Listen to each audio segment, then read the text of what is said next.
একটা মায়েরা ভালোবাসতাম ভাই, বুঝছেন। 3 বছর রিলেশন ছিল, মানে যে রিলেশন করে যে পোলা মায়েরা যে হাত ধরে, মানে ছেলে যে মেয়ের হাত ধরে, কোনোদিন হাতও ধরে নেই ভাই। তারপরে যে 3 মাস 4 মাস রিলেশন করে যে কিস টিস করে, মানে এইসব কোনোদিন চিন্তা ভাবনাই করি নাই, বুঝছেন। তারপর হঠাৎ একদিন বলতেছে যে দেখো, তুমি যদি আমার বিয়ে করো তাহলে তোমার স্টাবলিশ হইতে হইব, এখন তোমার কিছু একটা করতে হইব। পরে আমি অনেক চিন্তা ভাবনা করলাম যে যেহেতু আমি ওরা ভালোবাসি, ওরা বিয়ে করবো, তাহলে আমি কিছু একটা করি। পরে 1 বছর এইভাবে চলার পর আমি আমার ফ্যামিলি ছেড়ে আমি গাজীপুরে চলে গেলাম।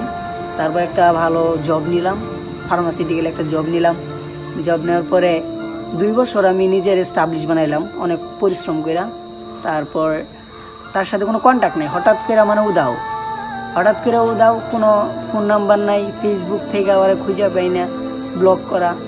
তারপর এই বাড়িতে আসলাম, যেখানে ও থাকে ওইখানে আসলাম। এই কিছুদিন হলো, 4-5 দিন হইলো, ওর আইডিটা অনেক কষ্ট করে ম্যানেজ করছি। ম্যানেজ করার পরে নক দিছি, কোনো রিপ্লাই নেই। পরে অনেকগুলো টেক্সট করার পরে সে রিপ্লাই দিছি।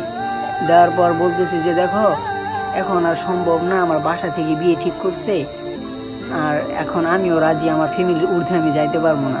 তারপর আমি বললাম যে তাহলে আমার লাইফটাকে তুমি নষ্ট করে কেন দিলা? আমি কি দোষ করছিলাম? তুমি যা বলছো আমি তাই করছি, আমার লাইফটা নষ্ট করার তো কোনো মানে ছিল না।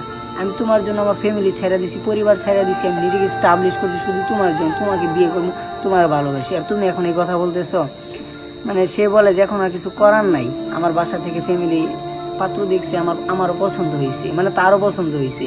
মানে বিষয়টা মানে শোনার পর আপনি ভাবতে পারতেছেন বিষয়টা কী হয়েছে ভাই। আসলে মানুষে যে ডিপ্রেশনে যায়, কেন যায়, এটা মানে আসলে একটা মানুষ যে ডিপ্রেশনে যায় সেই বুঝতে পারবে মানুষ সুসাইড কেন করে।